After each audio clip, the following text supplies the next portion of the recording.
एक समय की बात है, श्री कृष्ण के ब्रज धाम में एक सुखिया नाम की बुढ़िया मालिन रोज आया करती थी। वह गांव-गांव जाकर फल सब्जियां बेचती और इसी से अपना गुजारा करती थी।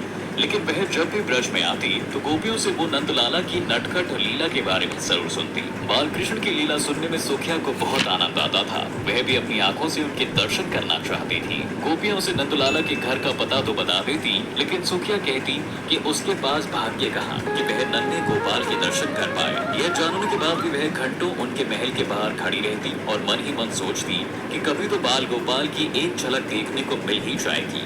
लेकिन भगवान कृष्ण तो अंतर्यामी थे, वह सब जानते थे।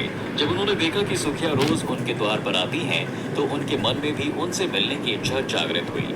नंद गोपाल ने भी उन्हें दर्शन देने का सोचा। अगले दिन जब सुखिया उनके घर के बाहर आई और हर बार की तरह इस बार भी पुकारने लगी कि फल ले लो फल, तो सुखिया की आवाज सुनकर नन्हे गोपाल फौरन घर से बाहर भागते हुए आ गए। नंदलाला का मनमोहक रूप देख सुखिया की आंखें भर आई और उसने अपने हाथों से सारे फल उठाकर उन्हें पकड़ा दिए। अब नंदलाला के पास देने को तो कुछ था नहीं, इसलिए फल की कीमत चुकाने के लिए श्री कृष्ण बार बार महल के अंदर जाते और मुट्ठी में अनाज लाने की कोशिश करते, लेकिन सारा अनाज रास्ते में ही बिखर जाता था।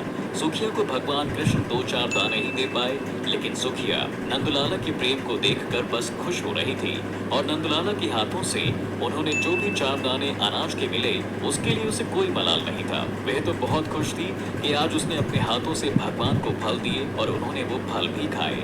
सुखिया मुस्कुराती हुई अपने घर पहुंची। उसकी फल की टोकरी खाली थी, क्योंकि वो सारे फल श्री कृष्ण को दे आई थी। घर जाकर उसने टोकरी अपने सिर से उतारी तो पाया कि उसकी टोकरी हीरे जवाहरात से भरी हुई है। जो अनाज के दाने उन्होंने नंद बाबा को दिए थे, वह सब सोने में बदल गए थे। यह सब देखकर सुखिया की आंखों में आंसू भर आए और वह समझ गई कि यह सब भगवान की लीला ही है। उसने हाथ जोड़कर नंदलाला को धन्यवाद किया और खुशी खुशी अपना जीवन जीने लगी। दोस्तों, ऐसे ही कृष्ण की कई नटखट कथाएं हैं, जिसे सुनने के बाद चेहरे पर मुस्कान और दिन शुभ हो जाता है। हर साल लोग कृष्ण जन्माष्टमी का पर्व धूमधाम